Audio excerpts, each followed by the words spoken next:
So that was the call of the tying drive that ended in the strike to Hodgins in the end zone. Great throw and catch.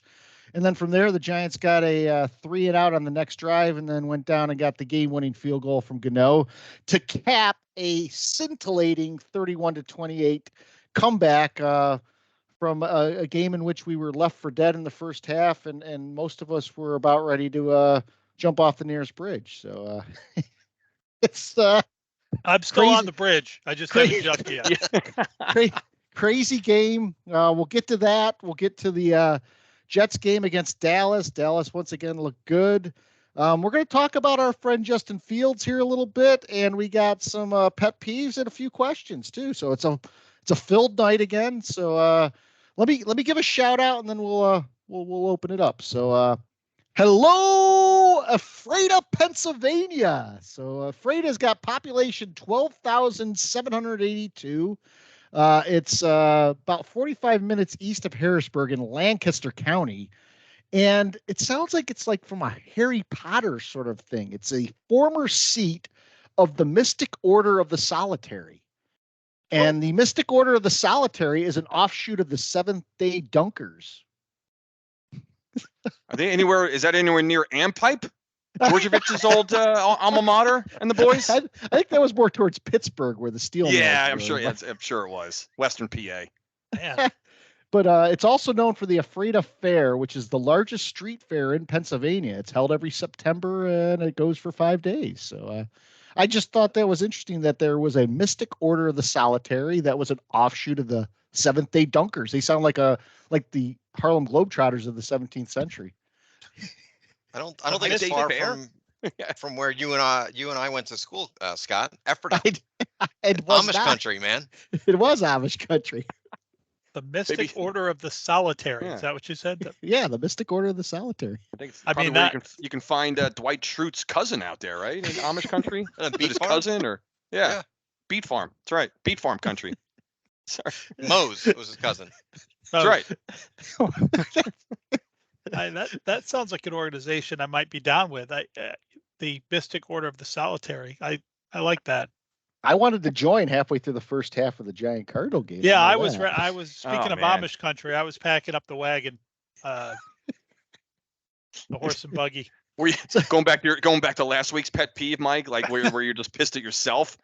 That was still happening in the first half. I know we'll get into it because this was this is the strangest 2 weeks of Giant football I've experienced in my entire life. I was thinking about that at halftime, or really even through the end of the game where they ended up winning. I'm like, this is the strangest 2 weeks of Giants spectating in my entire lifetime. Bizarre.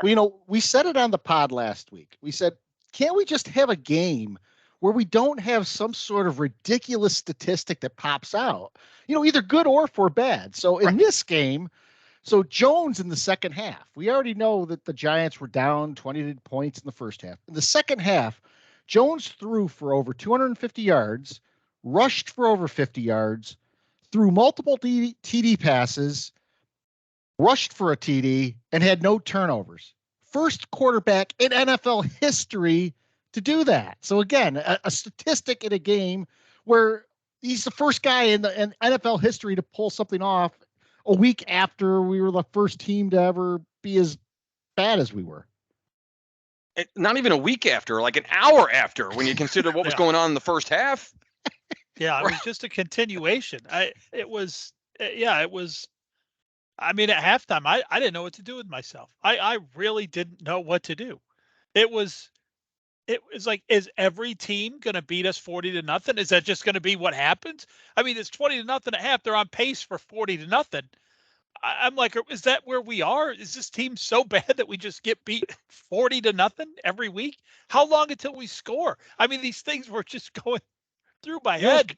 It's crazy, guys. We've watched a lot of games together, and I was the odd man out this weekend. I think you guys got together, watched the game, and I didn't have the energy by the time the game came around to watch it with you. But I was actually pretty calm. Mostly the numbness was still lingering from week one. And then once you saw this game start, actually after Arizona missed the field goal on the opening drive, don't forget they missed it was a long one. I think it was like a 55-yarder, but they missed a field goal. And I was thinking like, maybe this is going to be just our day. Maybe this is going to be where we come out and we're going to have, one of those games, we're going to bounce back and the offense is going to look good. We're just going to play well. And then when you saw those possessions, when the Giants went punt, punt, punt, and then the interception, I slowly but surely sank down in the couch there where I was like SpongeBob when the water drained out of his fucking body and like he would just be like the shriveled mess, just eyeballs with a shrunken skull. That's what I was reduced to by halftime. My favorite stat that I finally verbalize something is when I'm watching from the 1 o'clock or the Ram Niner game was going on, and I just heard of an audio clip soundbite where the guy's like, and that's the Rams just scored on their 8th straight possession to going back to last week and then into this week, and I'm like, this fucking team has scored 8 straight possessions. I don't have a point yet. Well, to make a point about that. At one point, the Giants were outscored 60-0, which we know, and that was the most since the 1978 Colts were outscored 80-0 to start the season, and coming back from a 20-point deficit halfway through, actually 21-point deficit halfway through the quarter, was our biggest comeback since 1949. So huge win. Avoid going 2 games down. Mike and I did watch the game together, and it was a role reversal. So Mike was drinking Diet Cokes. I was into the beer, and Mike had to settle me down because I kept going nuts. Every call, even legitimate ones, what are they calling? Wait, how's that a flag? I was apoplectic, and I was bizarre. I was off. I mean, I was bizarrely bad. Yeah, Scott would go nuts about a call. We'd see the replay. I'd go, it's kind of holding, Scott. I mean, there's not, He's like, oh, all right. Well, that wasn't not bad. And then he tried to piss off some bikers. I mean, I didn't know what was happening in there. Drinking Diet Coke. I mean, that's not a good look. Almost as bad as asking what the specials are. Yeah. What was the issue with the bikers? I don't know. They were talking bad crap at Scott because he was getting, we're down like, 28-7. And Scott, we can win this. We can win this. Jeez. Scott with his typical optimistic self. I don't know how he could have been at that point. I will say this. Mike and I called it. I said, we got to come out in the second half and throw the deep ball to Hyatt right away.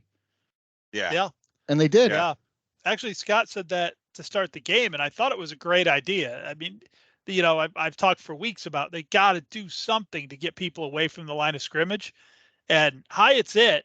He is the thing that's going to get people away from the line of scrimmage. But, we came right out after half, first play, that deep ball. I mean, that set everything else up, I believe. And once we scored there, I felt good. When they came back and jammed it down our throat and then got a 2-point conversion, I'm like, this, we're too far behind to outscore them. So, whatever, because we can't stop them. And then all of a sudden, I don't know, it was a weird game. How do you account for what we saw last week with Dallas? Other than, again, like I said last week, other than Dallas just being otherworldly good, how do you account for this offensive line without Andrew Thomas kind of handling the Cardinals mostly? Even when we were down, the offensive line was playing well. Early on in the game, it's so bizarre. I have no idea how to explain it. And they were very good. So the offensive line, they had Azudu and McKethan in there, and Schmitz played excellent. But yeah, you remember last week we had 70% of the time Jones dropped back, he was pressured. This time it was 17% of the dropbacks he was pressured. So, that was an improvement. I mean, so how flipping good is Dallas?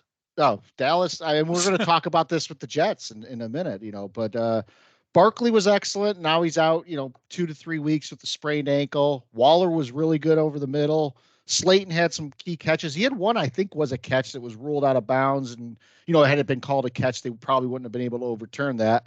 Hyatt had the play of the game and another long, deep one that he caught. But then you flip it over to the defense. Defense, no sacks. Pinnock and Simmons were two really good tacklers, and I thought the corners played well. But, is this Wink's scheme that, Thibodeau doesn't have any pressures, and, Dex was doing okay, but Leonard Williams isn't getting any pressure up the middle? I really don't know what it is. I mean, we gave Dobbs enough time back there to pluck his eyebrows so he looked like Kadarius Toney. Well, I definitely want to spend some time talking about this putrid defense because they ended up winning the game.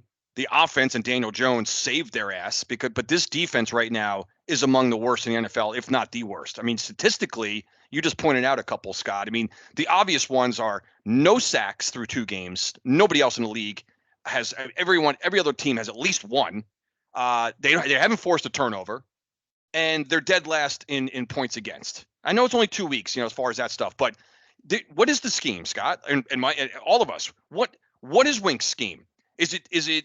Oh, we have rookie corners, so we can't be, it was sending blitzes, and we got to play what's the coverage there? What is the scheme? This looks like Graham's, our defensive coordinator Graham from a couple years ago, where we just sit back and just get it shoved down our throat. Because after the missed field goal, we Josh Dobbs, guy, and he was throwing some good balls. Dobbs, I give Dobbs credit. I mean, he was making some throws on the run.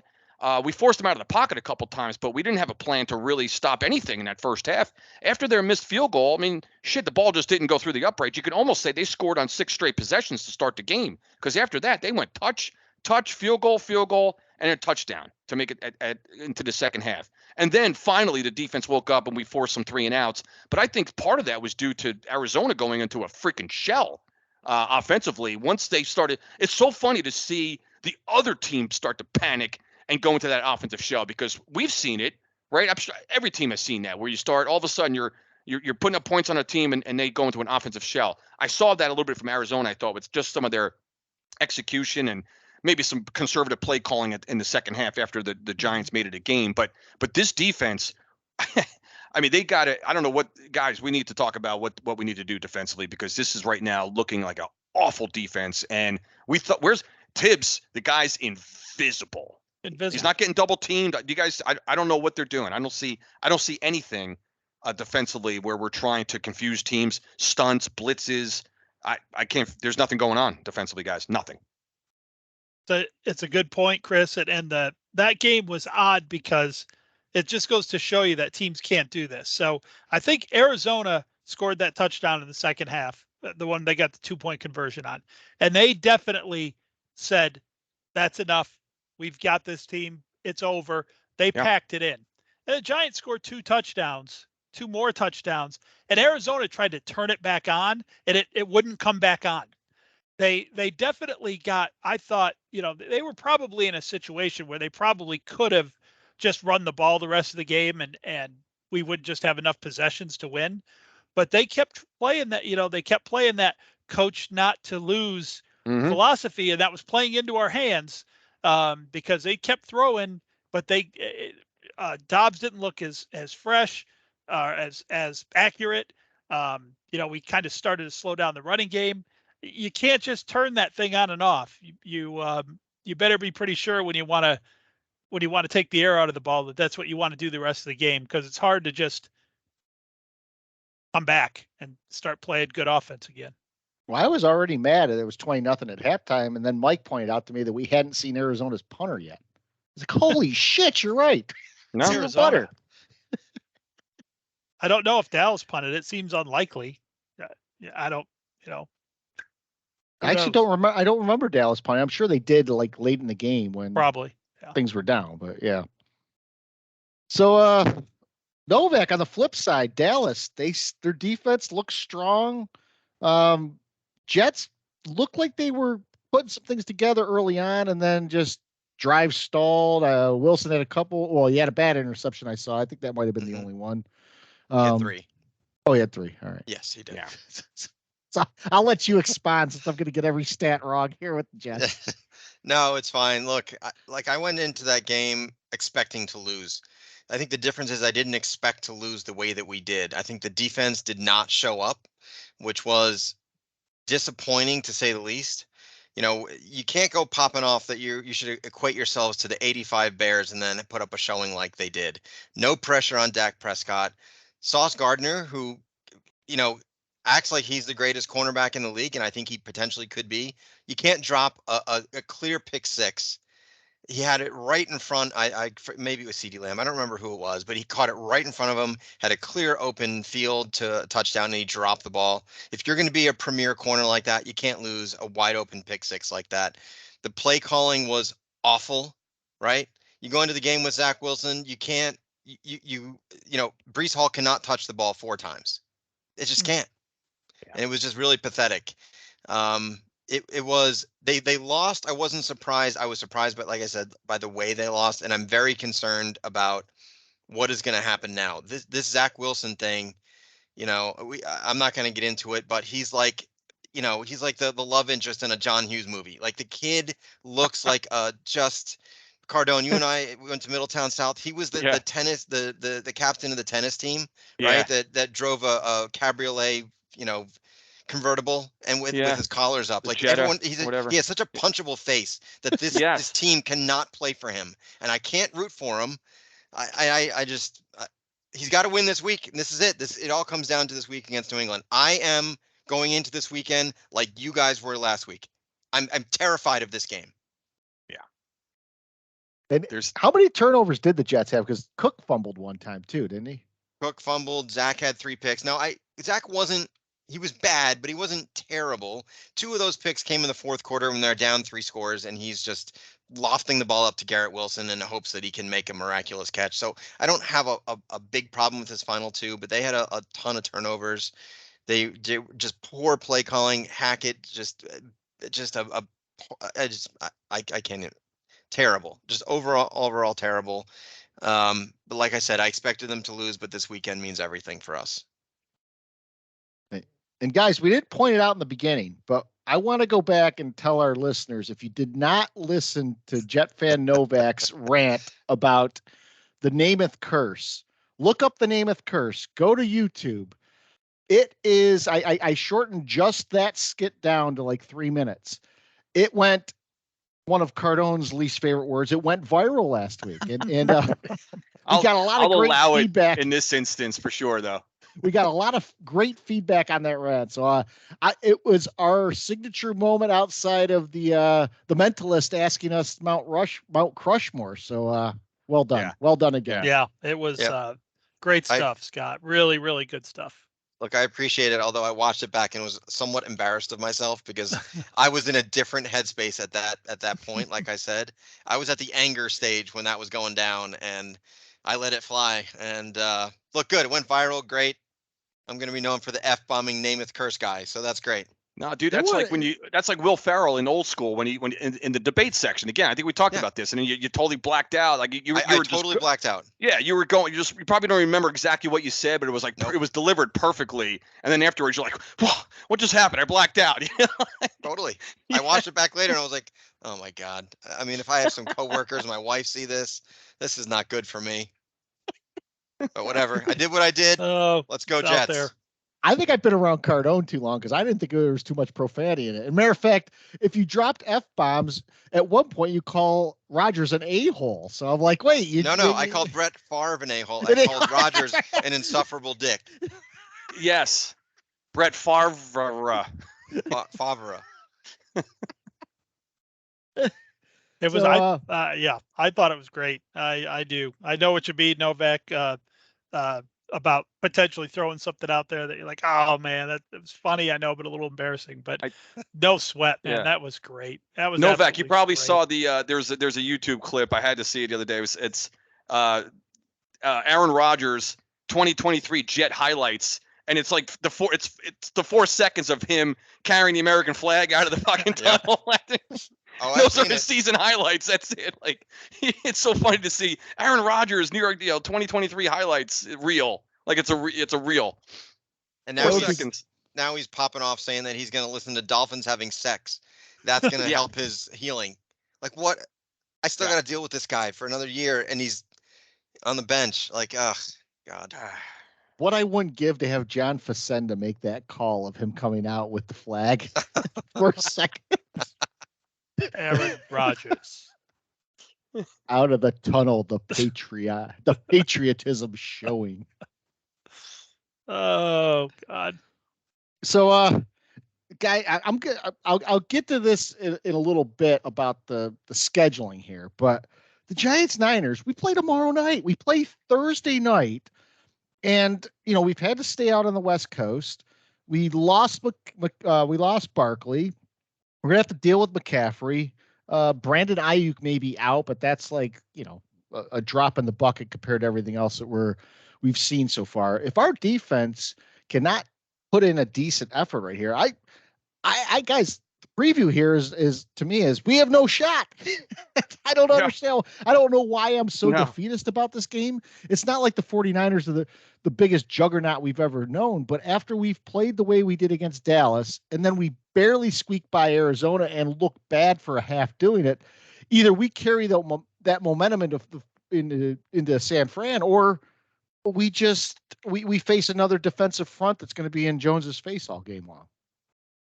Well, this is exactly what we talk about when the schedule comes out, and this is why we said before week 1, got to beat Dallas, because we were confident that we were going to beat Arizona. And then you look at the schedule, like there's no way. I had this was one of those that I had highlighted. I think we all did. Like this, we're not winning at San Francisco on a Thursday night. This is their home opener. They started the season 2 road games. It's just a bad matchup no matter how you slice it. And given how good San Francisco has looked these first 2 weeks, we know how good they are anyway. I'm incredibly impressed with Brock Purdy, by the way, and what he's doing. He hasn't lost a start yet, right? Isn't he like 8-0 now to start his career? Isn't that what he's got to be 9-0 now? So that's why when the schedule comes out, guys, like this, there's certain things that you expect to happen. We certainly weren't expecting that disastrous loss. So now, this is one of those games, guys, where week 3, absolutely chalking this up. I went out to the next couple months to see where the Giants possibly could be, and it's a stretch just to be at best 5-5 after 10 games. That would be that would be a miracle. It would be, because you got what's that, Mike? It would be. And I was going through and you don't want to get too far down, because that's a good chunk of the season, but I was looking at it just completely realistically, and I don't know how to break this game down, Scott. Like you said, we can look at all you want in terms of where we might be able to slow them down, and it's almost unfair only because I've become such a Daniel Jones fan. I'm going to get to this maybe even a little bit later. Man, screw it. Maybe I'll just get to it right now. Where Jones, like you mentioned, the second half stats that he had. I don't know how many Daniel Jones has to continue to have performances like that for people to finally believe. And by people, I'm talking about the sports media, not even Giant fans, or not even non-Giant fans too. Giant fans too, a little bit. But again, I was expecting to hear and some of the feedback or some of the talking heads, Monday and Tuesday, and still. And I know I'm hard to satisfy with that when it's my guy and I want to hear what I want to hear, and they just will not give it to Daniel Jones. They just won't do it. They just won't. Stephen A. It's one of my, I was going to put this as a pet peeve. I'll just say it right now. The predictability, guys, of this stuff, we talk about it all the time with the sports media. As they were talking about, I forget which guy it was who was saying he was giving Jones some credit, saying, man, he looked, what a comeback, the whole, the whole thing. And then I'm waiting for Stephen A to say, yeah, but it's against the Arizona Cardinals. I'm like, there it is. It's so predictable. I was just waiting for which one was going to say it. And it happens to be Stephen A. I'm like, of course it's Stephen A. You said that when they fucking beat the Vikings last year in a playoff game. So now the last 2 games that Jones has looked like an elite quarterback and one of the top quarterbacks in this league, it was against the Vikings and now it's against the Cardinals. These are NFL football teams, you asshole. Yeah. I'm so tired of the narrative about it just doesn't count. Well, if it's against the Arizona Cardinals, he especially went on to say, well, it's Josh Dobbs and the Cardinals. He's not facing Dobbs. He eventually outplayed Dobbs. Let the shitty defense worry about what Dobbs is doing. Don't put that on Jones. Okay, Jones did manage to outplay Dobbs. He blew him away in the second half is what happened. But again, Stephen A, he can't say if his performance was just so nonchalant or non-historical, then why have those stats never occurred before in the second half? Was it the NFL, Scott, or was it just the Giants? I thought it was maybe the NFL. NFL history. Now he's the only person to do that in a half. But still, Well, that's he's no, the only that's what I quarterback mean. to do something, at a half. So just like the week before, we were breaking history for all the wrong reasons as a team against Dallas, which was historic. We can yuck it up about that, but we can't give credit to Daniel Jones, the media again. Not enough. I mean, I heard bits and pieces of it, but still not enough. I'm still having to hear, well, it's against the Cardinals. And that I am so sick to death of that, guys. And this is the National Football League. These are national football players, coaches, teams. This is week 2. This isn't a team that's tanking to get the number 1 draft pick in fucking week 16. This is week 2. Arizona, they were playing hard as hell in the first half, weren't they? And then guess what? Jones and the offense turned it. Jones, really, particularly Barkley too, and the rest of the team, the receivers, everybody. It was a team effort. But then all of a sudden we started smoking their ass. So what happened? Now all of a sudden it's the Arizona Cardinals, but you weren't saying that in the first half, were you? No, you're right. I mean, it's 100% right. If you want to watch, go back to before the playoff game last year, to your point, Cardone. Every studio head, everyone on the field, everyone, Vikings, Vikings, Vikings, Vikings, Vikings, Vikings, Vikings, Vikings, Vikings.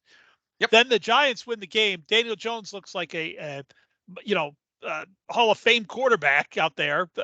Great game. And they come back to the studio and they say, well, the Vikings stink. What the hell? Oh, the Vikings. That's a Yeah. Half-ass defense. Yeah. Team won 13 games. While it's dude, they can spin whatever narrative they want. Stephen A. Then they were talking about what was the better comeback, and I understand that. So it was either the Washington, which was amazing, the Washington-Denver game, which I was watching the end of that live. So the studio question was, who had the better comeback, the Giants or the Commanders? And either one, you can't argue. Either you could pick either game, and you're right. But Stephen A. then goes on to say, I love when these guys just throw out facts. He's like, he was of course saying it was Washington's. That's fair. That's fine. But then he's like, well, that's because it's on. They were on the road. I'm like, the Giants were on the road too, Stephen A. You can't just bark that as part of your argument and then just realize like, oh shit, well the Giants were on the road too. Like, he's such an asshole. We mentioned this a couple pods back about Eli, and Eli didn't get the acclaim he really deserved, and people were always like, well, he only won 2 Super Bowls, he's really got to win a third to be able to really put in the pantheon of great quarterbacks. And there's a rant to be had there, like you just started, Cardone, about Giant fans too and the quarterbacks, because look at the way the Giants fans have treated Daniel Jones. They didn't want him picked at the high draft pick he was in, so they've held it against him ever since. And when the guy has a great game, like I saw Giants Twitter saying things like, well, yeah, he had a good second half, but how about the 6? They actually said the 10 quarters before that, going back to the Philadelphia game. I'm like, well, why not say the 14 quarters before that? Because you can't, because then you put in the Minnesota game. And it's like a guy just did something historic and you're expecting perfection from your quarterback. And that's what it boils down to. They expect perfection. And I saw someone say that the greats don't have these stretches where they play poorly. Bullshit. You go back and that honestly, because that's one of those things that used to bother the shit out of me. Guys like Rodgers, Favre, Elway, Brady, they had huge stretches in games where they looked comatose and all of a sudden they put the team on their back. And that's what fans want. Have the quarterback put the team on their back. And when they do, that's when they become great. When Daniel Jones does that, it's like, wow, look at his last 10 quarters before that. Yeah. But you know what?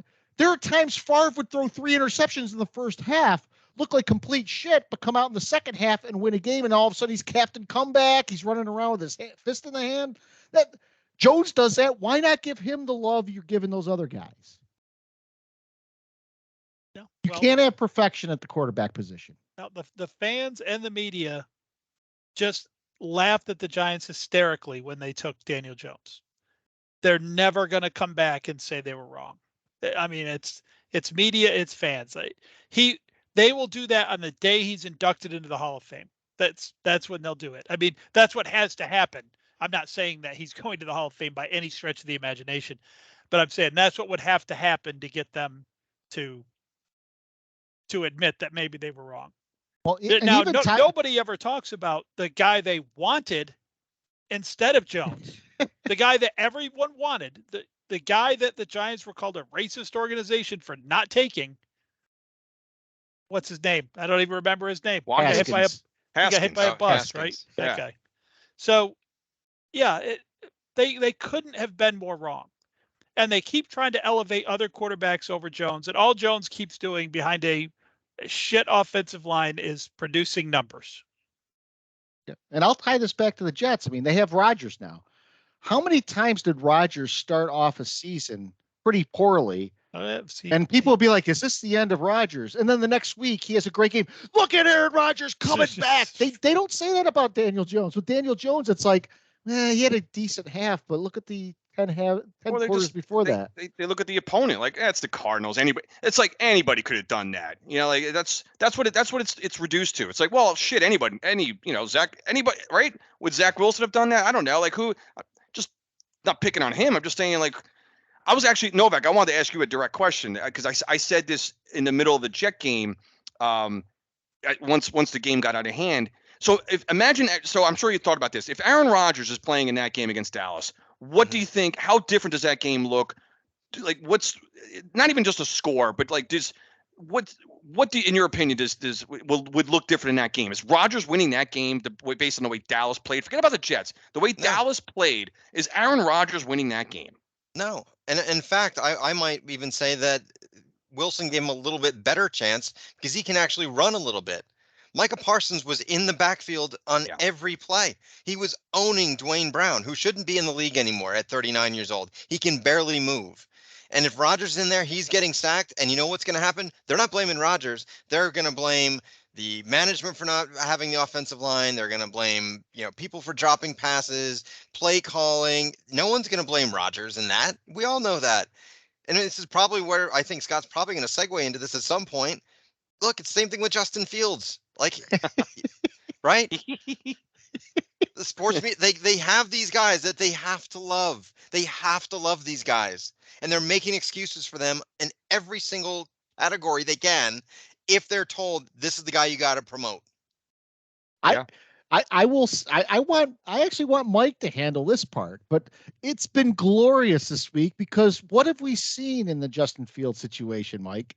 Yeah, there's been a flip.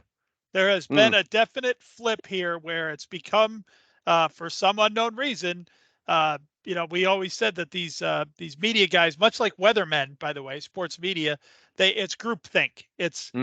There's some sort of master message board or something that they all go to, and they get their marching orders for the week. And it's so blatantly obvious. We've talked about this before because you never see a lone wolf.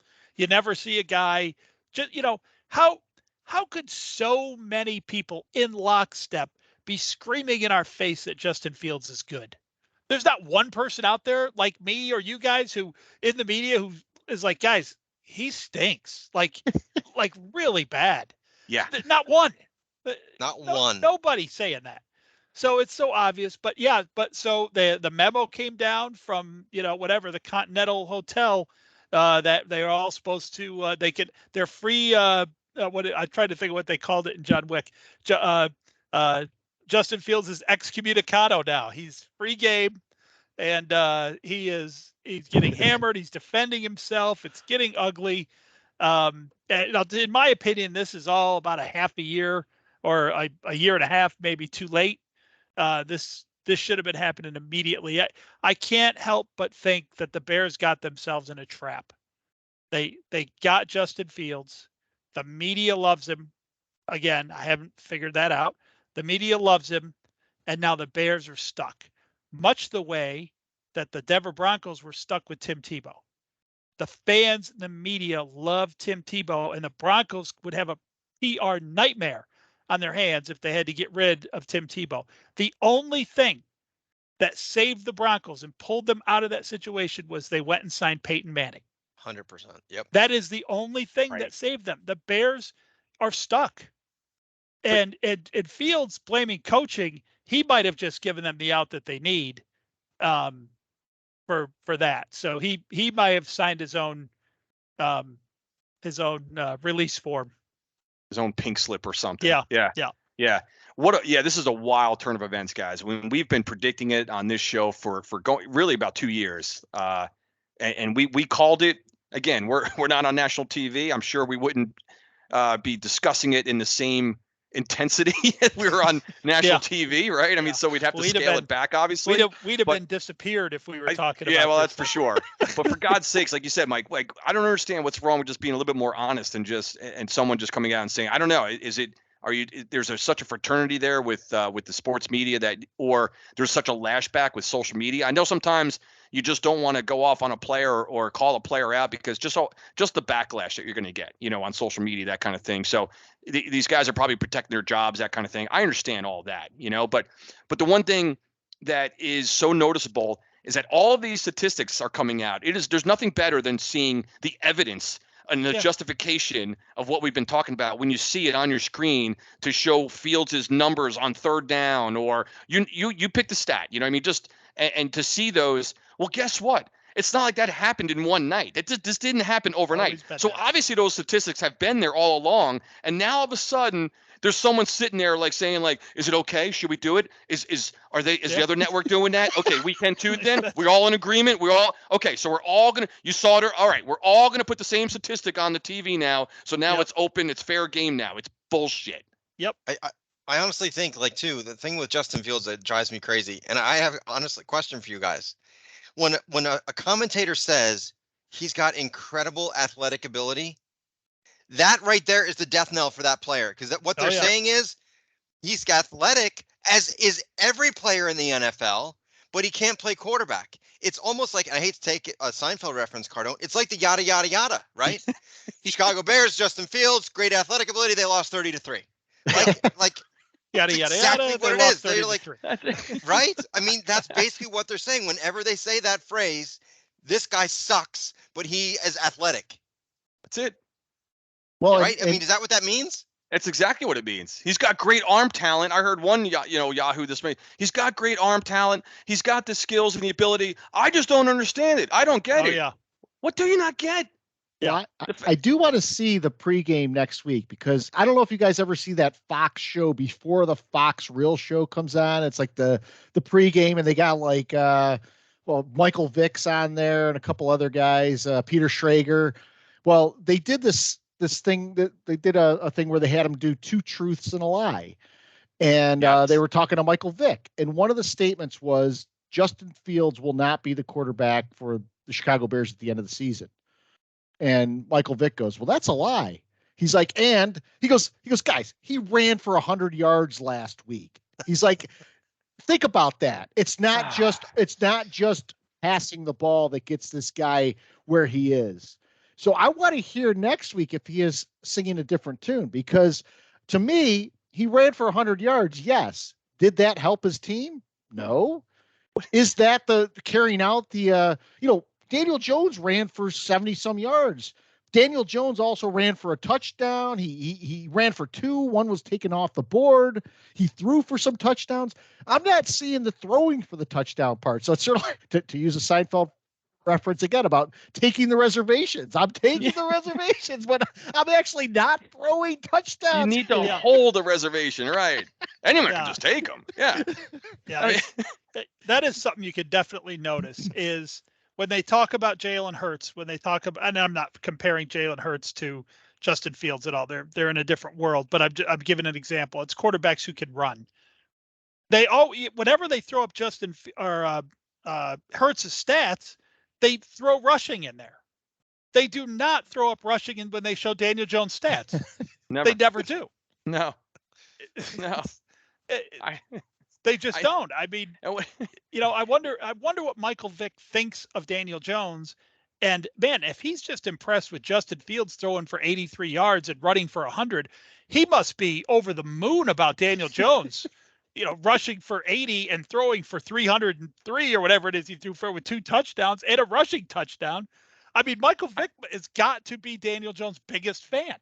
I love still hearing the fact as you're, that's awesome, Mike. As you're seeing the highlights and listening to these talking heads. Again, I heard some guy, I think it was Jones's touchdown run, or there was another play where he got around the edge, I think for a first down. And it's like, I didn't think Jones had that kind of ability. Like I'm like, what? This is his 5th year in the league. What? You haven't seen this before? Yeah. Jones did something in that game that I saw Aaron Rodgers do quite a bit. So if you guys remember, there was a 3rd and 12, I think it was, and Jones took off, and he hit a linebacker squaring him up about 6 yards from the first down marker.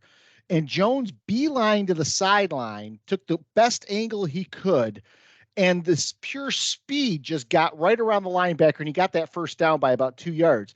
That is what Aaron Rodgers was in his prime, where he would take the perfect angle and he would get around a defender, and he made that first down. That, to me, is probably one of the best quarterback runs you're going to see out of a player in the next couple of weeks, because it's not flashy. He didn't score a touchdown, but just his ability to take an angle that he needed to get a critical first down, that had we not gotten the first down there, we're probably losing that game. So it's those are the kind of things that he does. That at Justin Fields is, he's just tucking and running the ball. He's not doing it situationally. If it's 3rd and 12 and he looks and everyone's covered, he's just running up the middle. He's not worried about angles or going by someone. Yeah, I mean, like Novak said, he's extremely athletic. He's a great runner. He probably could make a better career in the NFL as a fullback or a tailback. Maybe even a tight end. I know they forever were trying to convert Tebow to tight end. I don't know, but it's not quarterback. And if he's stubborn enough to hold his ground here and blame his coaches, I predicted out of the league by the beginning of this year. I might have been off by just a year. If that comes true, Mike, that is one of the best epic. calls really ever. I mean, come on. This will be an interesting week to see if he goes back on that stance about the coaching, and to see how he plays this week, because they play the Chiefs, guys, and they play in Arrowhead. Yeah. Yeah, his 6-yard scrambles aren't going to amount to much. They're starting to give the excuses out, which annoys me even more, right? They're starting to say the management and the coaching, and they haven't surrounded him. Bullshit. No. Got DJ Moore, Chase Claypool, Cole Kmet. They added to the offensive line. They've got 3 running backs. Don't give me that they have not given this guy enough weapons. That is such a tired excuse. This guy has plenty of weapons around him. He sucks. Can we just call it what it is? You sounded like Frank Costanza there. Like, what is this? It's dry. What is it? Estelle was doing the cooking. Your meatloaf is dry. Your pasta. That's the way I always make it. Well, it sucks. That's the way I always play quarterback. Well, it sucks. That's when he was cooking at the episode where he came back to cooking for, I'm back, baby. So we got a little sidetracked there, but it was a discussion that was good to have. Guys, predictions on the Giant Niners score. Oh, that came up fast. Hang on, I gotta get my sheet. You want me to go first so you guys can get your thoughts together? Because my prediction doesn't mean shit. Let's be honest. Start with Novak. I'll say real quick. I think the Thursday night actually helps you guys. I didn't see it when I saw the schedule and then it came out. I think a short week actually helps the team that's not favored, because I think the other team doesn't have as much time or whatever. I think the 49ers win, but I think it's closer than you think. I say 24-20. You and I had both the same with the Niners. I have the Niners winning 24, but I have the Giants only scoring 14.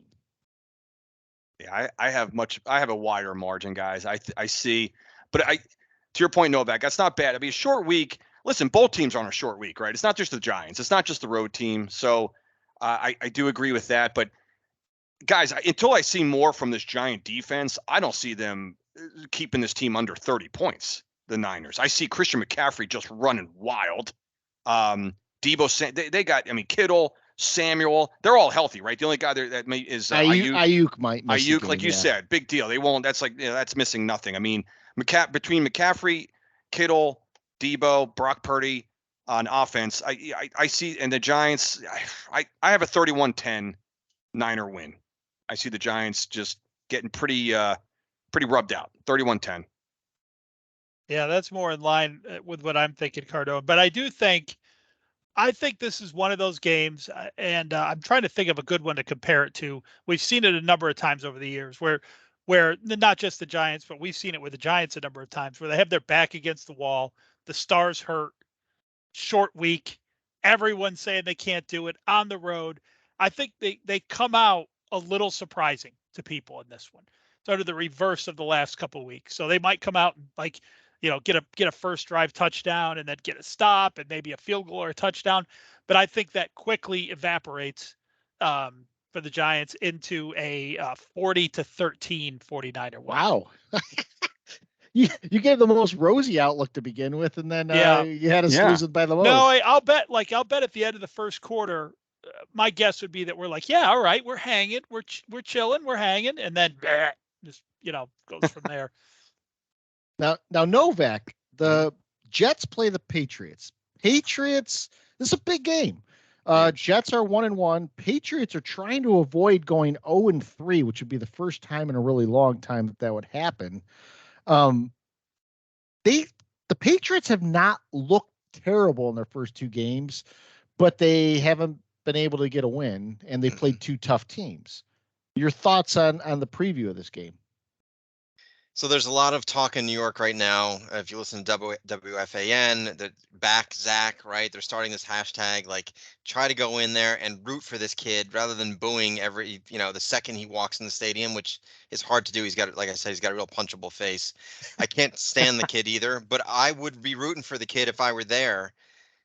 This is the game that's going to decide the future of Zach Wilson and probably Robert Saleh, because he's losing this team quickly. Breece Hall coming out on Twitter, and I didn't get enough touches. Like, he's not a strong presence.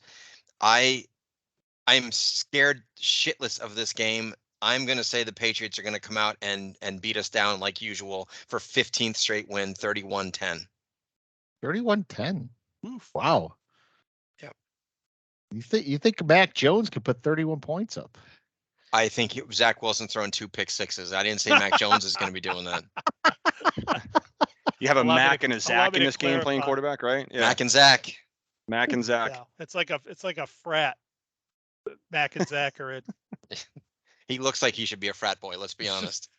Are you that down though on the Jets D that they can't put pressure on Mac Jones and cause some turnovers of their own? I think they can, but I am down on the overall team morale right now. I just don't think they can. They are lost without like any hope when this kid runs out there. And it's not that he's pretty bad, but it's not just him. I just think I feel like they lose all momentum, they lose all confidence when this kid runs out there. And I think that the stadium's going to be met death. This reminds me of last year at this same exact time when Zach went out there and they scored 3 points and they lost, 10-3 on a punt return. There is a small part of me that wouldn't mind them getting blown out here, because if they did, I think that they would say, you know what, we got a good roster. We're going to go out and try to trade for a Kirk Cousins or someone like that to try to turn this thing around. This kid can't play. They got to get him out. I think this is where he implodes is this week. And you got Kansas City the week after. And we got Kansas City the week after. We got the Eagles after that. Oh, I mean, it's a brutal stretch. I feel like this is going to be one of those nervous crowd games, Novak. 100%. Yes. I could still. There's nothing more identifiable than that nervous crowd. Where it's the crowd is. There's not that buzz. It's that fear of losing kind of thing. And if the team falls behind early, the nervousness sets in, and you just never get it back from a fan standpoint. So, yeah, I can kind of see that happening. Well, it's like you guys did that last week, but you were in Arizona. If that's in Met Death, people are booing. I think the game might be different if they were down 20-0 at halftime. That's a good point. And they're at home. Yeah, you're away. You can get away with that a little bit. We're at home. If they get behind like this, I think it's gonna just unravel. Yeah. Is Fireman Ed gonna become a Dolphins fan again? Don't start me with that guy. The relatable thing which should be to us about what Novak just said, guys, is how many times have the Giants had a pretty damn good defense and their offense just cannot do anything, and then as the year goes on, they start giving up 30, 38 because they just are like, we can't demoralizing. We can't do it anymore. We just three and can't out, do three it. and out, 3 and out, and they're back on the field, back on the Yep. field, back on the field, and interception, short field. A punt that's returned to the 50. It's like we can't take it anymore. Just give us a break. Yep. Mike, prediction? That said, I like the Jets in this game. I do. I don't know what it is. This is more of a feeling than anything else. I do not have a lot of respect for Mac Jones, as I may have mentioned before. Not Justin Fields level disrespect, but I don't think that he's a guy that can get it done. I think he's Belichick protects him with play calling, and the Jets defense. To me, it's still too early in the year for them to just have given up. So I think this thing is going to be nobody scoring over 20. I think the Jets pull this one out 16-13. Cardone? Yeah, just without going into all the X's and O's, I think Novak alluded to this earlier a little bit. It's just hard. As soon as the Patriots lost, I was looking at you start looking at the records, and it's hard to sometimes you just kind of do picks based on, well, shit, is this team going? Are the New England Patriots going 0-3?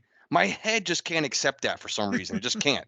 Yep. Doesn't matter, how, because they've played okay. I've what little I've seen of New England, they've looked all right. They could have beat Philly in week 1. That would have been a really nice win. And then they get steamrolled by Miami, right? This past weekend. Yep. Miami's who's looking great. So they've played 2 really, really good teams, even though Eagles weren't playing at their best, I thought, in week 1. But I see the Jets definitely battling, but it's just hard to pick Zach Wilson to win a game right now. It just is, without getting into all the just the way the game's going to go. So I have it about a touch. I have it a 1-score game. I have New England winning 23-16. It's funny because I've thought the Eagles have not looked good in their first 2 games, and yet they're 2-0. And one thing we have not talked about in this podcast tonight, the Giants are 1-1 and are in last place to everyone in the division because everyone else in the division's 2-0. And not only is that bad, but if you look around the league, look at the NFC South. In the NFC South, you have the Saints and Falcons at 2-0 and the Buccaneers at 2-0. So to get a wild card right now, you're fighting it out with like 6 teams that are right now undefeated in just 2 divisions alone. I'm sort of agreeing with Cardone here. It's hard for me to fathom the Pats going 0-3. I think the Jets defense might make a key play here at the end to win it for them. But if they don't, my score right now is the Patriots 17, the Jets 16. Defensive game. It'll probably be one of those games like the Falcons Lions from like 15 years ago. No one wants to watch that game, but it's going to be a brutal bad game to watch, and it's going to be a very close game though. Agreed. Well, I don't agree it's going to be close, but that's probably I'm in despair stage at this point. I'm past anger. That was last week on my rant. I can't even imagine what score I might have picked for the Giants this week had the Cardinals won that game. Oh, I might have picked 60-0. Guys, Mike and I looked at each other, I don't know how many times during that game, and go, what happens? What happens this year? We could be looking at two wins this season. Yeah, at 20-0 to the Cardinals at halftime. At that point you can't find a win on your schedule. Who are you going to beat? No. You hadn't scored a point. It's not just like, we're, damn it, we thought we were better than this. We're in a game with the Cardinals. We weren't in a game. They were mopping the floor with us. Yeah. I was looking at the what's his name, Caleb Williams from USC. I was looking up his stats at halftime. The guy who has the same amount of eyebrows as Kadarius Toney was beating the Giants 20-0. Yes. So Novak, one thing I did want to bring up. So we saw all of us probably saw a brutal injury to Chubb this week on Monday Night Football, and it happened on grass. And there was a lot of talk about his injury. I didn't hear much at all about the surface that it happened on. Whereas when Rodgers, blew out his Achilles, everyone's, oh, wait a minute, we got to go to grass fields here, people. We're going to stop injuries. We got to go to grass fields. I think this is one of those things where you're going to see major injuries happen no matter what. Now, I'm fine with moving every field to grass if we need to, but let's not act, guys, if we're going to all of a sudden have every player playing every game and there's not going to be bad consequences. We are in an era with people that are too fast and too big and too strong, basically for the skeletal support that they have in their bodies. Yeah, I was going to talk about this. This is exactly why in the beginning of the year, there was the big debate of why aren't running backs making this money? Well, we're 2 weeks in. It's a dangerous, brutal position. You've got J.K. Dobbins, you've got Nick Chubb, Saquon Barkley, right? All these guys getting hurt. You can talk about field, turf, or whatever the reason is. These guys are. You saw the tackle by Minkah Fitzpatrick. Like some people are calling it dirty. It wasn't a dirty play. It just wasn't. Where are you going to hit up? Where are you going to hit a player? Where are you going to exactly? Where are you going to hit him? He was going for the guy with the ball. That's the whole essence of the fucking game, right? Yeah. So he was carrying a football. Exactly. Yeah. You need to look at when you're talking about turf. In my mind, it can't be on a play like that. You've got to look at the non-contact injuries. Those are the ones you got to zero in on and say, did this guy turn his ankle or his knee or buckle his knee buckle? What kind of shoe was he wearing? What kind of turf were they on? You can't put the Chubb thing in the same discussion as, Rodgers in some essence, because he wasn't that horrible of a tackle. He just put his leg in the wrong way. I don't know. I have a hard time lumping all of these injuries together into one and saying it's because of turf. I think turf, you have to look at the non-contact injuries to make a decision whether or not that plays a factor. Yeah, 100%. It's common sense. It's, everyone's wringing their hand about injuries, and it's everything you guys just said. Plus, as I think it was Novak and Cardone getting this in the discussion about it a couple of weeks ago. Plus, you have guys protecting the brand. They're not going to play hurt. People used to play hurt. They would not say my hamstring hurts. They would go out and play the game and limp. They'd limp through the game. Yeah.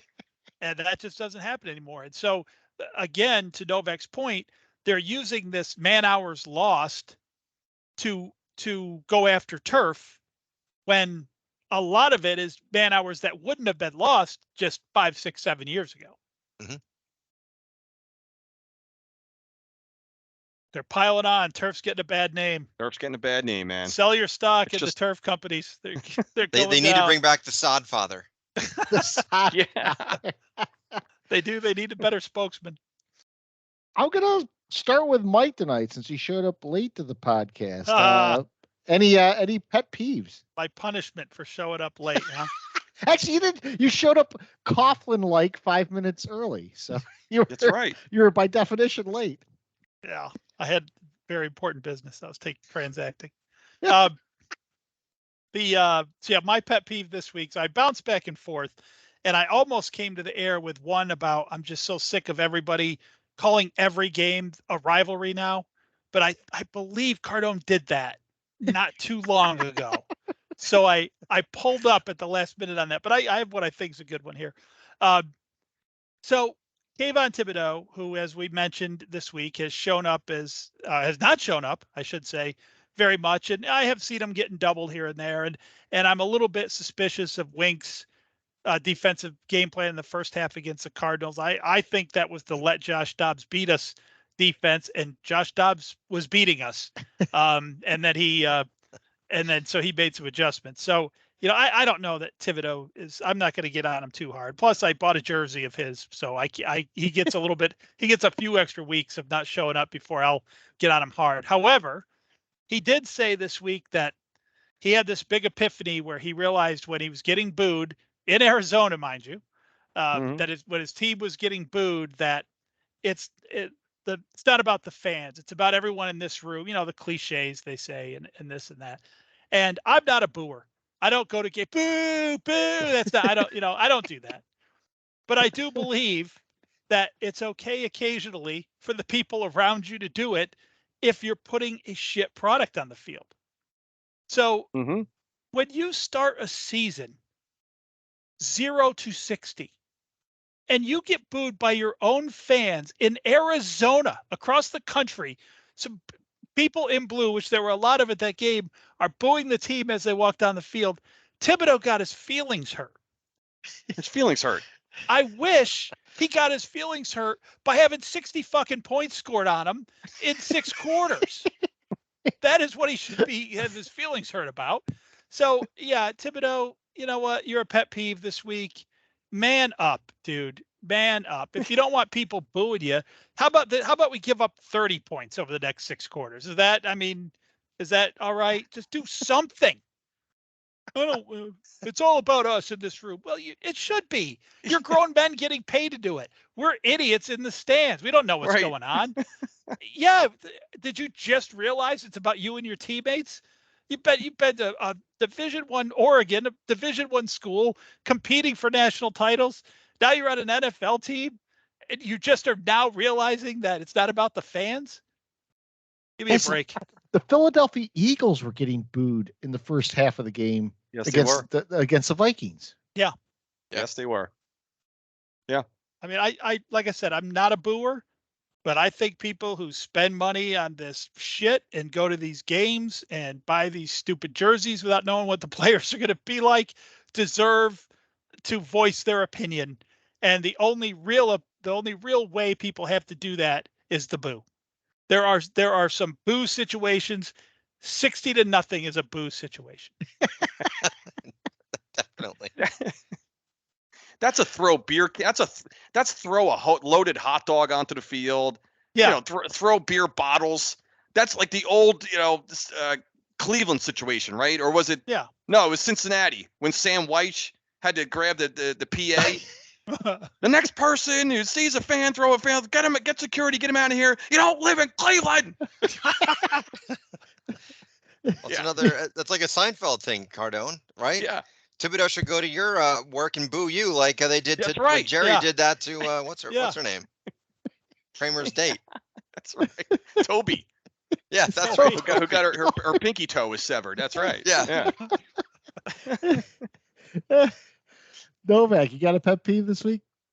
Yeah, I do. It's kind of it's somewhat similar to Mike actually. So the Jets, as you know, got their asses handed to them by the Cowboys like the Giants did. Micah Parsons, who we would all agree is I think I texted you guys. I think he's the best player in the NFL. Offense, defense. Hate to say it, he's the best player in the NFL. Very bar much none, in my opinion. Yep. At the end of the game, I got to watch Micah Parsons and supposedly my best defensive player, Sauce Gardner, swapping jerseys and taking pictures. Why are these guys friends at the end of the game when they just kicked your ass and you got to swap jerseys with each other and take pictures and can you imagine back? And I know we talk about this and I know people listening probably like, all right, get it. You guys are old, whatever. The 80s and 90s, 70s, are these guys swapping jerseys and mugging up together arm in arms, like giving bro hugs at the end of games? Give me a fucking break. Yeah. But whenever I see things like that, I always take the stance of the equipment trainer. Is he like, God, I got to find a Sauce jersey for next week now? I'm thinking to myself, what is Micah Parsons doing with Sauce Gardner's jersey? Framing it? Is he taking it home and giving to a kid? What does he do with the jersey? I got Sauce Gardner's jersey in my house. It's probably going to go in the attic like everything else. Why do they do this? That's my pet peeve. But can you imagine back in the day seeing a picture of LT and Randall Cunningham hugging it out after a game? Oh my God. I would vomit. Oh my God. No, you had Phil Simms jarring in the face of Ronnie Lott after a Monday night loss. Yeah. Go back to the 90s season when we lost to them on a Monday night game, and there's Ronnie Lott going up to Simms, giving him one of those, and Simms gets in his face, and I swear to God, I think I read his lips saying, Lott, you better hope you don't see us again the rest of this season. And guess what? You did fucking see them, and it was Hostetler, but still we beat your ass in the same stadium in the 90 championship game. I love when you lose to the team in a regular season and you beat them in the playoffs. Nothing more satisfying than that. That's awesome. Yeah, good one. They're way too chummy. And that's another thing, Novak, to feed back into my one from last week or a couple weeks ago. That's another thing that makes me so damn mad that the games affect me so much. I don't think it affects the players that much. Absolutely not. They were. Of course it doesn't. Yeah, someone came up to Sauce Gardner. They had the cameras on for whatever reason. They said, "Well, hey, another Cowboy player. Hey, so you dropped the pick six?" He's like, "Oh, I didn't work enough with the jug machine." He was laughing. It's not funny. You lost the fucking game because of it, dude. I always love the guy. He makes a tackle for like a 2-yard gain in a game where you're losing by 20 points. He gets up and he starts strutting around. Oh, like, what the hell are you doing, man? The Giants did some of that last week. Yeah, we did. Yeah, didn't enjoy that. Cardone, pet peeve? Yeah, I think we battered the Justin Fields thing early enough tonight. My pet peeve was simply just going to be just Dan Orlovsky, just himself, like this guy. It was just going to be Dan Orlovsky, but we kind of covered that as far as the field stuff, but he went on a whole diatribe about how he's breaking down film now. He's the asshole who said, Fields he expected him to play at MVP level this year. Mm-hmm. And now he's now schooling me, the viewer, because I couldn't figure it out.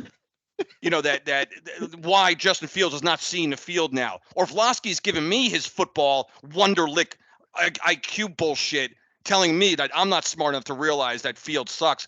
Now he's telling me here's why Fields sucks. So let me break down the film.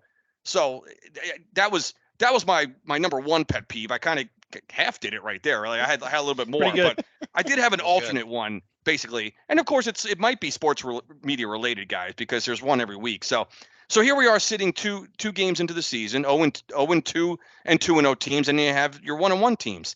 And when you turn on, pick a channel, pick any one of these networks, rate whatever you're listening to, I can't stand the doom and gloom that we have to lock in on the 0-2 teams that are supposed to be good. And my particular one, I have nothing against the Los Angeles Clippers. The Chargers. The Chargers. I knew you were going to call them out. I'm just picking on the Clippers right now because this fucking team, I'm tired of hearing about this fucking pretty boy Justin Herbert. I'm tired of hearing about the Chargers. I'm tired of hearing about enough. If this team is so fucking good, then get to the playoffs, win your division. I know you got Kansas City there, but stop. It's not even the Chargers. It's the media telling me that how good they're supposed to be. So I don't care about all the doom and gloom and all these 0-2 teams. I'll throw Denver in there because Sean Payton wins one championship, and now he's supposed to go to Denver and fix that situation, fix Russ. I was one of the few that was saying, I don't think we talked about them on the pod, but I was saying in the privacy of my own living room, I'm like, why? Why do they have to? Why is Sean Payton ain't going to do dick?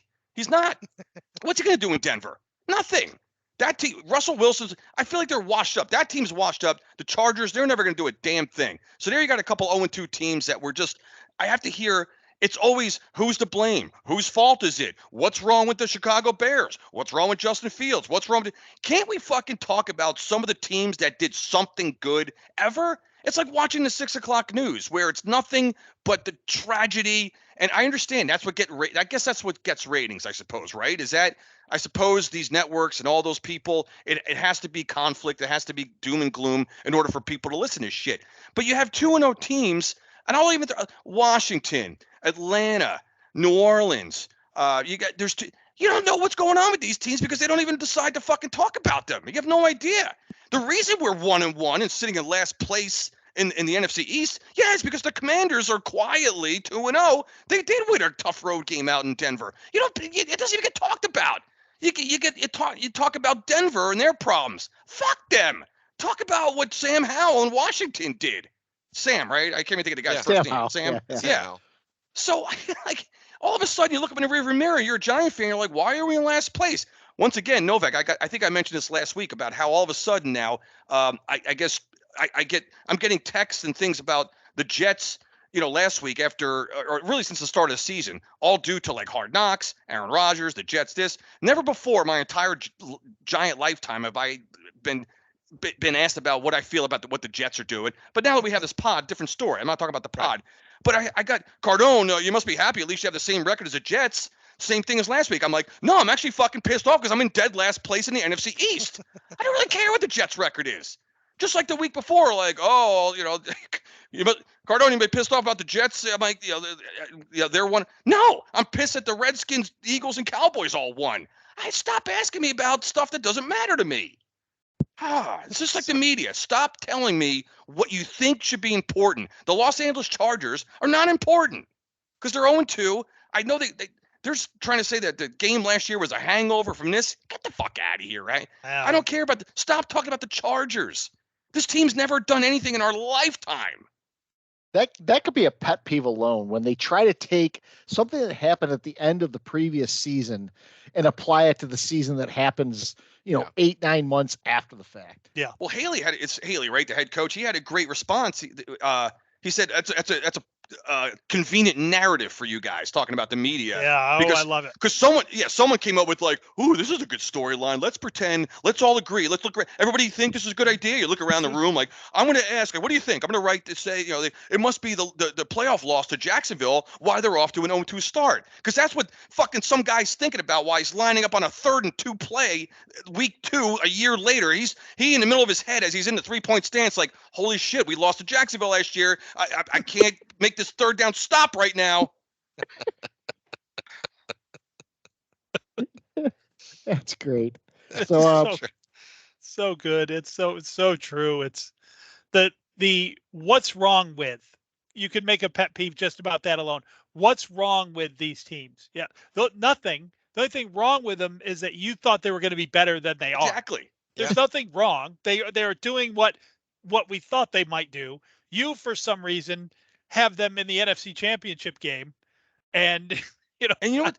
So what's great about this stuff, guys? You know what's great about this stuff? Every week, half the NFL loses, right? So every week you got half the teams losing. So if the Chargers, did beat Miami in week 1, let's just say it was, then the narrative would be like, oh man, the Dolphins, what's wrong with the Dolphins? They couldn't win and hang on to that. They blew that game. What's wrong with Tua? Problems in Miami? Quarterback controversy brewing? It's bullshit. Automatic story. You're right. Yeah, and the Broncos got that like Hail Mary. Let's say they win that game. All of a sudden, Sean Payton, he's turning around the Broncos. Well, yeah, exactly. They won on a fucking Hail Mary. Yeah, one play, exactly. one no one even talks about the Hail Mary because they lost. They lost. You're right. They lost. By the way, that was PI, and I hate that. Was that not PI on the 2-point conversion? Well, and here's the funny thing. Remember all the Redskin fans that were so mad at the Giants about that play in the end zone where they, that's definitely pass interference. I don't hear those guys going, well, we might have gotten away with one now. Scott, what a call. What a call that is. Same exact situation, but that's awesome. So my pet peeve is I saw an AWS commercial and it was talking about next gen stats. It was talking about winning percentage, how they're predicting this. And it was calling about how they've revolutionized the schedule. A schedule used to take many man hours going through and marking it down. We've streamlined the schedule. Well, the fuck you did, because if you streamline the schedule, we would not have a team like the Giants having to stay in the West Coast to play a Thursday night game on 4 days rest against a team who traveled to LA on their last game to go back home and play the Giants. There's just no fairness to a schedule that allows a team from the East Coast to have to play a team that's got rest and they've basically stayed in their home state for the last 10 days. Never should a team have to go to the other side of the country on a short week versus a team that didn't travel. So, Cardone, I think you brought this up before with the schedule. The schedule would be perfect if we ran it through a simulator or had a man doing it manually. I don't care which way you do it, where every team had home way, way, all the way through. That doesn't happen. So we have these oddities where a team is playing Arizona, then they go to San Francisco, play in prime time, and then they come back home and still play another primetime game next week against Seattle.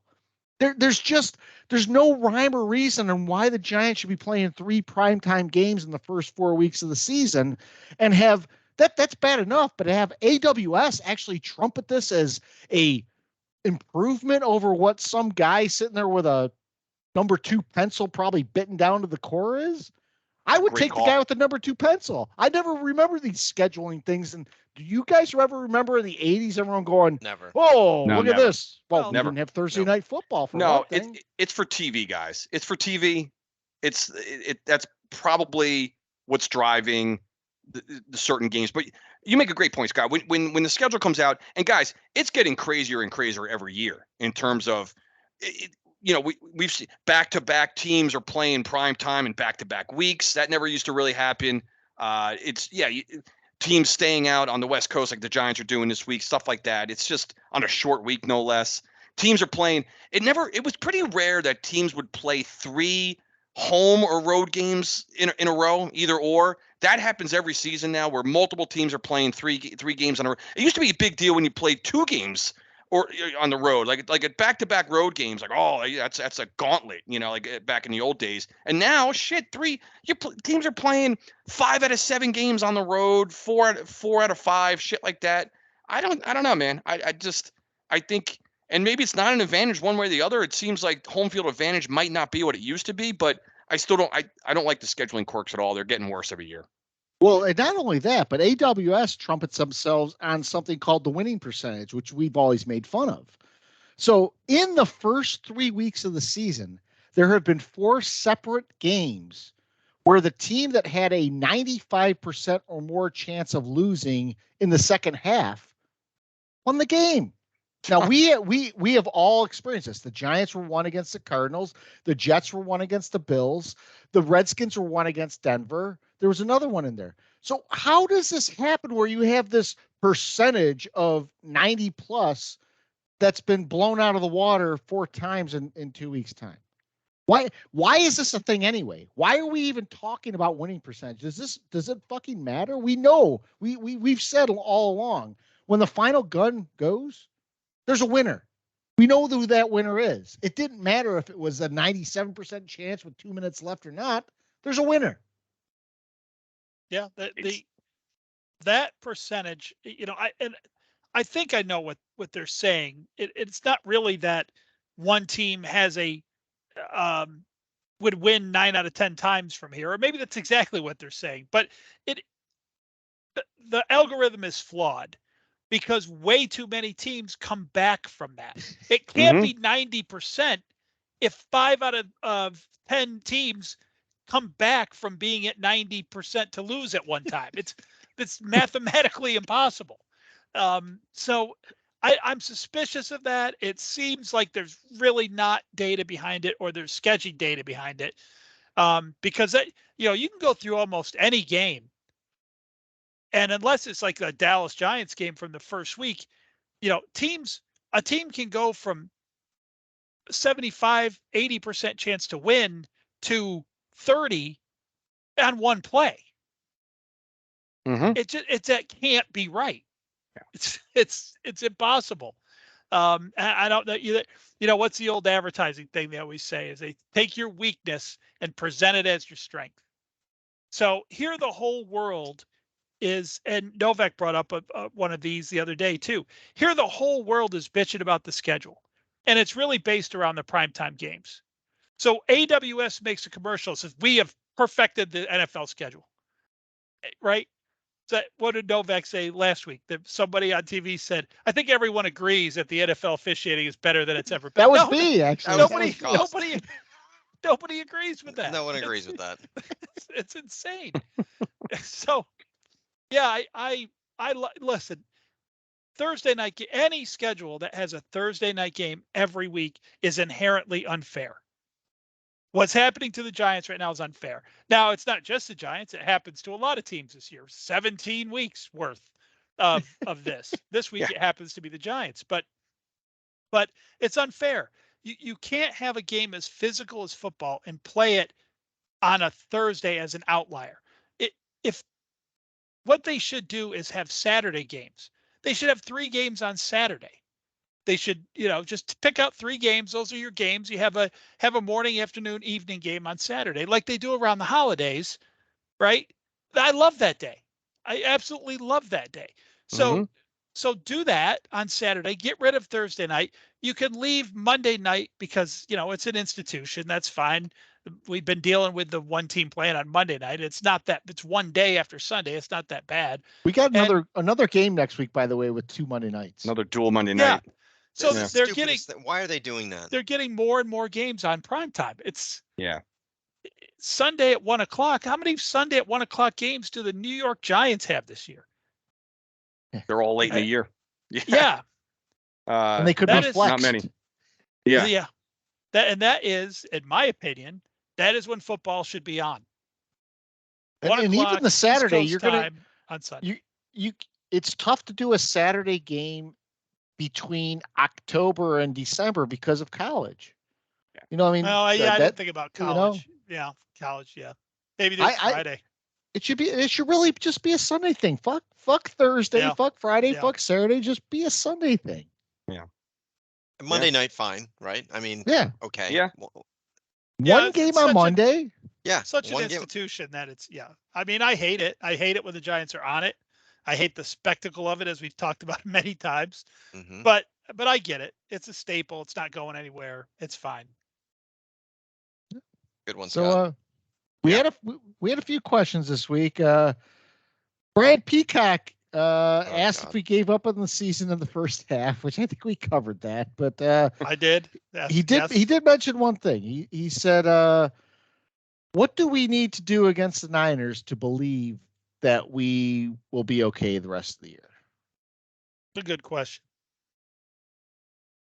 I mean, the easy answer is just somehow be competitive. I mean, it's just be both sides of the ball. Just got to be competitive. Because I don't, even if if the Giants played their best game, and we could easily point to the Barkley absence, right? If they lose, but I mean, I predicted a blowout because I just think they can't stay with the Niners. So the Giants right now, they got so much work to do, especially defensively. So I don't know. I mean, the easy kind of soft answer is just be competitive. I know it's kind of lame, but that's other than that, I don't know what else. I don't know what else can they do on Thursday, tomorrow night. It's tomorrow night already. What else can they do? I'll tell you what, though. I mean, to me, a loss ends up being a loss. If they lose 40-0 or they lose 20-19, I don't know if it matters yet. It could, but to me, it's one of those things where it's another primetime game. Team's there for their first home game. There's a chance we could get blown out. Will it defeat our season if we do? I don't think so. Will it defeat our season if we lose 20-19? No, I don't think so. Will we make the playoffs if we win this game? I don't think so. I think this game is one of those.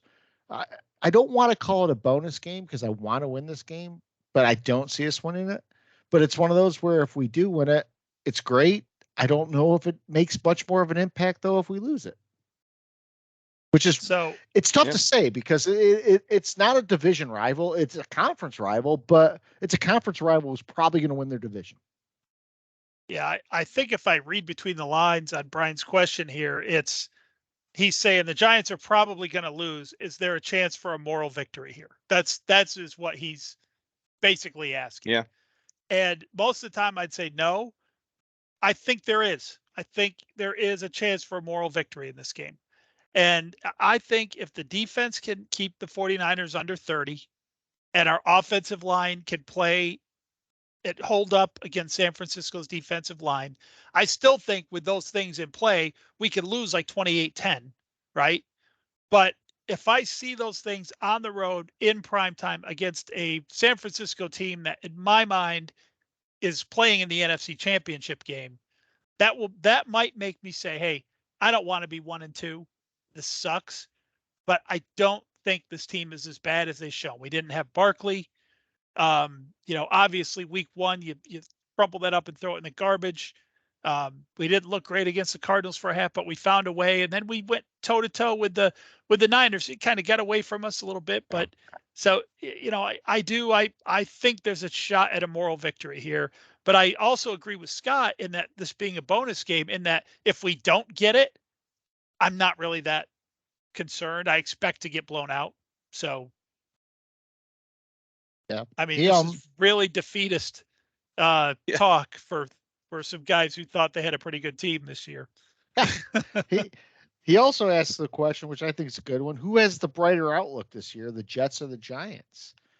So Novak, on that front, how do you want to address the Jets' bright outlook or lack thereof? Look, I don't want to be the armchair quarterback that bases it all on the quarterback. But the reality is, unless the Jets can unless I see something out of Zach Wilson this weekend, or they can make a trade for someone halfway decent, I think the Giants have the brighter outlook, only because I think the Jets and their fan base and their coaching staff and their players are so deflated from this Aaron Rodgers thing that I don't see them coming back from this. So I think the Giants have the brighter outlook personally. And I would say that unless Daniel Jones goes down this week, and then I'm. Oh, if Daniel Jones goes out, you guys are fucked. You lose a don't say that. Yeah. I'm just saying though. I mean, that's the thing. That's how the NFL is now. If you lose your quarterback, I mean, we're losing Saquon Barkley for a couple of weeks. If you lose your quarterback, it's a death knell to the season. That's basically what ends up happening now. Well, right. We know the value of the quarterback, guys. I thought about it, and I was going to pose this question just to some of my a couple other Giant friends. Like this going into any game, doesn't matter. Not even just tomorrow night. Any game, better chance of winning with Jones missing and Barkley in, or with or the other way around, right? Can we win with Jones playing, Barkley out versus Barkley in, Jones out? So it's your quarterback. We can win without Saquon Barkley. We can't win. I don't think we can win much with Tyrod Taylor winning anything. No, he's not. So it's the quarterback. Yeah. So I got to give a shout out to Chris and mine's friend Ingrid, who actually gave us the moniker of the Angry Giant Fan. That's right. Which we carried over to this. But she asked us, are we going to any games this year? And actually it was funny because it was ironic. Last year I went to Jacksonville.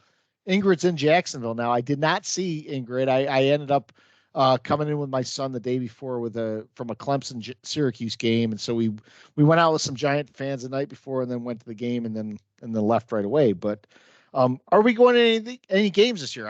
I've heard we're talking about we talked about Vegas early on, that fell through. We talked about Miami, that sort of fell through. I heard we're talking about Washington. Is this a possibility? When is the Washington game at Washington? November 17th, I think. It's the Sunday before Thanksgiving, so Thanksgiving week. So there's a chance for that. I think I might have mentioned. So Deloise, right? Novak, who one of our Lincroft buddies, a guy we grew up with, his daughter now goes to JMU up there in Harrisonburg. So so App State is playing at JMU the day before. So he already has tickets. So I was planning to take a road trip to JMU to go see the App State game. And it just so happens Giants were down the road in Washington the following day. So that'd be a crazy weekend, but it's possible. It's possible maybe at Washington, but we'll see. It all depends. Also, I'm definitely a bandwagon fan at this stage and age in my life, guys, because if the Giants, just lose 5 in a row and the season's just blown up, are you going to see my ass at Washington? No, I don't think so. I doubt I'm going to be, putting the energy and all what it takes to go to that game. So I hate to say it, but it does kind of teeter on a little bit to see the Giants, what their record is going into that week, because that's late in the year. So later in the year. Ironically, Cardone, you had said that the Giants would have to play pretty damn good football to be at 5-5 after week 10, right? Very good football. This game is week 11. So is that going to be your that'll be your cutoff whether or not you go? Yeah. I mean, now 5-5 includes beating Novak's Jets. I think it includes because I looked at some of the other like we're not beating Miami. We're not beating Buffalo. Sorry, you're not going to get help. Miami. You're not going to. You can beat Miami. Oh no. Well, I don't know. I the way they're playing right now. Two is going to be crippled in the next week or two. Yeah. Okay. I mean, again, I don't want to chalk it up to automatics, but it looks tougher than I thought when 2 weeks ago. That's for sure. But no, like any Jets games this year. I have looked into going to a game when I'm up for my homecoming, so that's a possibility, but unlikely. We'll have to wait and see. All right. So, guys, hit us up. Well, first off, you guys have anything else tonight? I think we're all good. I'm good. Yeah. Yeah, I don't have anything else. I'm kind of drained. I know. All right, so hit us up at questions at angry_3. I've had quite a few questions the last couple of weeks. I have thrown some out there on Facebook. Look up the Namath Curse if you haven't. It's really a fun listen, and I might take one of Cardone's rants this week and take that 5-minute rant and put it out here too for his pet peeve. But guys, we appreciate all the listener feedback we've gotten. We appreciate everyone that listens to this podcast. It's been great. We had one of our best download weeks this past week, and we'll keep going strong in season 4. So we're the Three Angry Giant fans. We will see you next week, and everyone, peace out. See ya. See you.